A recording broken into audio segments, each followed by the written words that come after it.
करता हूँ कि सब मजे में होंगे। दोस्तों आज मैं आपको एक ऐसे देश के बारे में जानकारी देना चाहता हूँ जिनका कि हमसे बहुत ही गहरा नाता है। जी हाँ, एक ऐसा देश जो कि आज तक किसी का गुलाम नहीं बना है। साथ ही इस देश में आपको भारत की सभ्यता देखने को मिलती है। जी हाँ दोस्तों, आज मैं आपको जिस देश के बारे में जानकारी देने जा रहा हूँ वो पूरी तरह से पहाड़ों से घिरा हुआ है। आपने बिल्कुल सही कहा, इस कंट्री का नाम है नेपाल। वो कहते हैं ना कि भारत और नेपाल दो देश हो सकते हैं, लेकिन इनके साथ हमारी बेटी और रोटी का रिश्ता है, इस बात को कोई काट नहीं सकता है। तो फ्रेंड्स, आज हम आपको नेपाल देश के उन तमाम खूबसूरत जगहों पर लेकर के चलते हैं जहां की आप जाकर मस्ती कर सकते हैं। साथ ही आपको यही बताएंगे कि क्यों नेपाल का रेड लाइट एरिया है इतना पॉपुलर, जहां खुलेआम वो सब कुछ होता है। हाँ, बिल्कुल सही समझे आप लोग। दोस्तों वीडियो को बिना स्किप किए लास्ट तक देखिएगा क्योंकि आज आपको बहुत मजा आने वाला है। Okay friends, let's start the video. Well friends, सबसे पहले तो हम आपको बता देते हैं कि नेपाल देश का ऑफिशियल नेम है federal democratic Republic of Nepal और इस देश की कुल जनसंख्या है लगभग 3 करोड़। जनसंख्या के मामले में ये दुनिया का 49वां सबसे बड़ा देश है। इस देश में 20% जनसंख्या ही शहरों में रहती है, 80% रूरल एरिया में खेती करती है।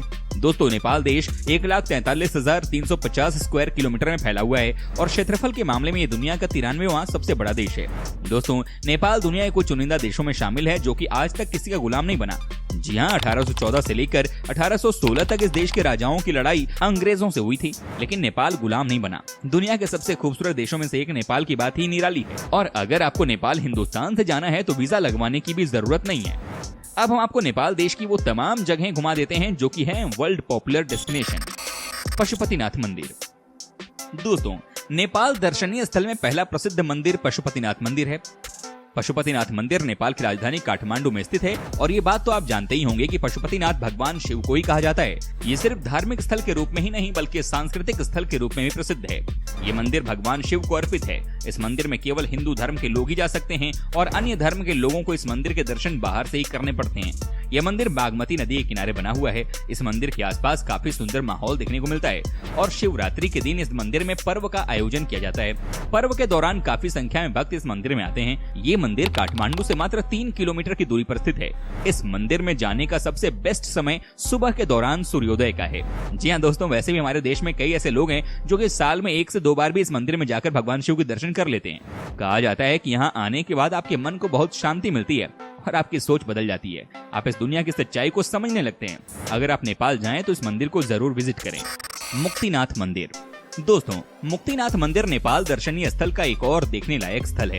मुक्तिनाथ घाटी में ये मंदिर स्थित है। ये मंदिर भगवान विष्णु को अर्पित है और इस मंदिर में शालिग्राम शिला या शालिग्राम पत्थर की पूजा की जाती है। हिंदू धर्म के अनुसार शालिग्राम शिला में भगवान विष्णु का निवास माना गया है और इसीलिए इस पत्थर को काफी पवित्र माना जाता है। इस मंदिर को पेंगोडा वास्तुकला से बनाया गया है। वहीं ये मंदिर हिमालय में 3700 मीटर से भी ज्यादा ऊंचाई पर मौजूद है, जिसकी वजह से इस मंदिर के आसपास काफी प्राकृतिक सुंदरता देखने को मिलती है। यहाँ की तीर्थ यात्रा करना थोड़ा मुश्किल है क्योंकि इस क्षेत्र की यात्रा में हिमालय क्षेत्र की बड़ी पर्वत श्रृंखलाओं को पार करना होता है। काठमांडू शहर। दोस्तों काठमांडू शहर नेपाल दर्शनीय स्थल की शोभा बढ़ाता है। नेपाल की राजधानी काठमांडू में शाम के समय सैर करने का एक अलग ही आनंद आता है। दरअसल काठमांडू हिमालय के पहाड़ों से घिरा हुआ है और ऐसे में शाम के समय यहाँ का मौसम काफी सुहाना हो जाता है। साथ में ही इस जगह पर नेपाली ट्रेडिशनल डांस और कई तरह के कार्यक्रमों का आयोजन भी समय समय पर होता रहता है। काठमांडू में आपको शॉपिंग करने के लिए भी काफी कुछ मिल जाएगा। काठमांडू नेपाल का बेहद ही खूबसूरत शहर है। दोस्तों साथ ही शहर में आप सनराइज का भी मजा ले सकते हैं। कहा जाता है कि सुबह सुबह जब धूप खिलती है तो यहाँ का नजारा बेहद ही खूबसूरत होता है। साथ ही अगर आपको नेपाली खाने का शौक है और यहाँ के खाने का स्वाद लेना चाहते हैं तो आपको एक से बढ़कर एक रेस्टोरेंट भी मिल जाएगा। दोस्तों इस शहर की सबसे अच्छी बात यह है कि ये ओवर क्राउडेड नहीं है, यानी कि आपको कभी भी ऐसा नहीं लगेगा कि आप भीड़ भाड़ का हिस्सा हैं। तो नेपाल आप जब भी जाएंगे आपको शहर का दर्शन तो करना ही पड़ेगा क्योंकि दोस्तों यहीं पर सारी फ्लाइट लैंड करती हैं। भगवान राम का ससुराल यानी कि जनकपुर। दोस्तों रामायण की कहानी तो सबको पता ही है। आपको पता ही होगा कि भगवान राम का ससुराल नेपाल का जनकपुर है। जी हाँ दोस्तों, जनकपुर नेपाल का प्रसिद्ध धार्मिक स्थल है और ये नगर प्राचीन काल में मिथिला की राजधानी माना जाता है। यहाँ पर प्रसिद्ध राजा जनक थे जो सीता माता के पिता थे। दोस्तों आपको बता दें कि आज भी हमारे देश में मिथिला की जय जयकार है। बिहार के कुछ जिले जैसे कि दरभंगा और मधुबनी मिथिला का हिस्सा हैं। आप जनकपुर जाकर माँ सीता के महल की दर्शन कर सकते हैं। दोस्तों जनकपुर में आज भी वो धनुष वैसे का वैसा ही रखा हुआ है जिसे तोड़ने के बाद भगवान राम की शादी माता सीता से हुई थी। अगर आपको रामायण से प्यार है तो जनकपुर में आप रामायण के एक हिस्से को जी लेंगे। माता सीता के दर्शन आपको मिल जाएगी। Sagarmatha national park. दोस्तों, सागरमाथा नेशनल पार्क भी नेपाल का एक बड़ा पर्यटन स्थल है। ये उद्यान नेपाल दर्शनीय स्थल में 4 चांद लगा देता है। सागरमाथा नेशनल पार्क बेहद ही सुंदर जगह है और इस उद्यान से माउंट एवरेस्ट को भी देखा जा सकता है। जो लोग माउंट एवरेस्ट नहीं जा सकते हैं वे लोग सागरमाथा राष्ट्रीय उद्यान से माउंट एवरेस्ट को देख सकते हैं। इस पार्क में आपको कई तरह के पक्षी और जानवर देखने को मिल जाएंगे। इस पार्क को प्राकृतिक विश्व धरोहर स्थल का दर्जा भी प्राप्त है। वाकई में ये बहुत ही खूबसूरत जगह है और इस जगह पर जाकर आपको बहुत मजा आने वाला है। वैसे भी दोस्तों, जो भी नेपाल के दर्शन करने निकलते हैं वो सागरमाथा नेशनल पार्क तो आते ही आते हैं। आप भी जरूर जाइएगा। पोखरा। दोस्तों, पोखरा नेपाल दर्शनीय स्थल का एक और प्रसिद्ध दर्शनीय स्थल है। पोखरा शहर के पास ही फेवा झील स्थित है और उस झील के चारों ओर काफी सुंदर और शांत वातावरण है। जो भी लोग नेपाल घूमने के लिए जाते हैं वो पोखरा जरूर जाते हैं। पोखरा नेपाल का दूसरा सबसे फेमस शहर है और इस जगह पर झील के अलावा कई सारे मंदिर भी हैं। साथ ही यहाँ की शाम बहुत ही खूबसूरत मानी जाती है। तभी कहा जाता है कि अगर आप नेपाल गए हैं तो एक शाम आप पोखरा के लिए भी रख लीजिए। जी हाँ, यहाँ आपको नेपाल की ट्रेडिशनल लाइफस्टाइल देखने को मिल जाती है। यहाँ के होटल्स में रहने से लेकर यहाँ का खाना पीना सब नेपाली स्टाइल का है। यहाँ आप नेपाल को जी लेंगे। लुम्बिनी। दोस्तों, गौतम बुद्ध की जन्मस्थली लुम्बिनी दुनिया भर के बौद्ध अनुयायियों का तीर्थ स्थल है। ये स्थान भारत नेपाल सीमा से कुछ ही दूरी पर स्थित रुमिनोदेई गांव ही लुम्बिनी गांव है। सम्राट अशोक के स्मारक स्तंभ के लिए जाने जाना वाला यह स्थल यूनेस्को की विश्व विरासत सूची में भी शामिल है। सम्राट अशोक ने इसे अपनी नेपाल यात्रा की स्मृति में बनवाया था। यहाँ का प्रमुख आकर्षण केंद्र 8 वर्ग किलोमीटर में फैला हुआ बाग है। इसके अलावा माया देवी मंदिर भी तीर्थ यात्रियों के बीच खासा लोकप्रिय है। इसमें गौतम बुद्ध की माँ माया देवी की मूर्ति है। माया देवी इस मूर्ति में गौतम बुद्ध को जन्म देती हुई दिखाई गई हैं। कहा जाता है कि यहाँ जाकर आप जो भी मन्नत मांगते हैं वो पूरा जरूर होता है और शायद यही वजह है कि लुम्बिनी में भारी संख्या में लोग आते हैं। देवघाट धाम। दोस्तों, देवघाट धाम भी नेपाल का प्रमुख पर्यटन स्थल है। देवघाट धाम काली गंडकी और त्रिशूली नदियों के संगम पर स्थित है। मकर संक्रांति के दौरान हिंदू धर्म के अनुयायी बड़ी संख्या में यहाँ आते हैं। इस दिन श्रद्धालु पवित्र नदी में डुबकी लगाते हैं। इसके अलावा यहाँ पर घूमने लायक कई ऐतिहासिक स्थल भी हैं। यहाँ पर त्रिवेणी मंदिर, वाल्मीकि आश्रम, सोमेश्वर कालिका मंदिर किला, पांडवनाथ, कपिलासपुर किला जैसे कई स्थान हैं जिन्हें पर्यटक खास तौर पर देखना पसंद करते हैं। अच्छा दोस्तों, वीडियो में आगे बढ़ने उससे पहले जरा बताइए ना कि आप कहां से हमारा वीडियो टकटकी लगाकर देख रहे हैं जनाब, बताइए जरा। नगरकोट। दोस्तों, क्या आप हिमालय के नजारे का लुत्फ उठाना चाहते हैं? यदि हाँ, तो ये अद्भुत जगह आप ही के लिए बनी है।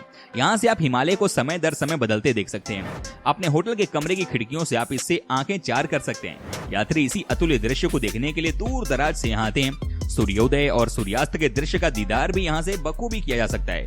नेपाल के दर्शनीय स्थल में इसका नाम सबसे ऊपर आता है। चांगू नारायण मंदिर। आपको जानकर हैरानी होगी कि इस मंदिर को नेपाल की सबसे प्राचीन मंदिर कहा जाता है। इस मंदिर का निर्माण 4वीं शताब्दी में किया गया था। कुछ कारणों से इसे दोबारा 1702 में भी बनवाया गया। चांगू नारायण मंदिर शिवपुरी पहाड़ियों पर स्थित है। इस मंदिर में शेषनाग के साथ भगवान विष्णु की मूर्ति रखी गई है। पत्थर से बनी ये मूर्ति शिल्प कला का अद्भुत नमूना है। दोस्तों, आप इस जगह पर भी जा सकते हैं। दोस्तों, नेपाल घूमने के लिए अक्टूबर से दिसंबर का महीना सबसे उचित माना जाता है, क्योंकि इस दौरान मौसम साफ होता है और आप अतुल्य सुंदर नजारों का दीदार भी अच्छी तरह से कर पाएंगे। अप्रैल से जून तक का मौसम कड़ी गर्मी से भरा होता है, तो जितना हो सके इस दौरान यात्रा करने के विचार को आगे बढ़ा दें। जुलाई से सितंबर का मौसम बारिश का होता है। अगर आप इस दौरान यहाँ आते हैं तो अपने सफर पर आकर पछताएंगे, क्योंकि बारिश आपकी यात्रा में खलल डालेगी और आपको अपने होटल के कमरे में ही सारी छुट्टियां बितानी पड़ेंगी। वहीं जनवरी और फरवरी अधिक ठंड का मौसम है, पर अगर आप ट्रैकिंग के शौकीन हैं तो यहाँ आ सकते हैं, क्योंकि इस दौरान पर्यटकों की भीड़ काफी कम होती है। अगर आप उचित समय देखकर यहाँ आएंगे तो बहुत लुत्फ उठा पाएंगे। साथ ही फ्रेंड्स, आपको यही बता दूं कि आप नेपाल में जाकर ट्रैकिंग का मजा ले सकते हैं। जी हाँ, कहने का मतलब है कि आपको अगर पहाड़ों पर जाने का शौक है और आप चाहते हैं कि बड़े बड़े पहाड़ों की ऊंचाई को आप देख सकें, उन्हें आप फील कर सकें, तो आप यकीनन इस देश में जा सकते हैं। वाकई में आपका भी दिल लग जाएगा, इसमें कोई दो राय नहीं है। दोस्तों, साथ ही आपको ये भी बता दूं कि इस देश की राजधानी में आपको सबसे ज्यादा और सबसे रंगीला रेड लाइट एरिया भी दिख जाता है। जी हाँ, यहाँ पर शाम होते ही लड़कियों की महफिल सज जाती है। हजारों की संख्या में लोग आते हैं यहाँ पर अपने मन को शांत करने के लिए। कहते हैं कि यहाँ पर लड़कियाँ खूब नाचती हैं और आपको मदहोश कर देती हैं, आपको बहुत प्यार देती हैं। तो काठमांडू में आपको इस तरह की चीजें भी देखने को मिल जाती हैं। अगर आप इंटरेस्टेड हैं तो यहाँ पर यकीनन जा सकते हैं, बाकी आपकी मर्जी है।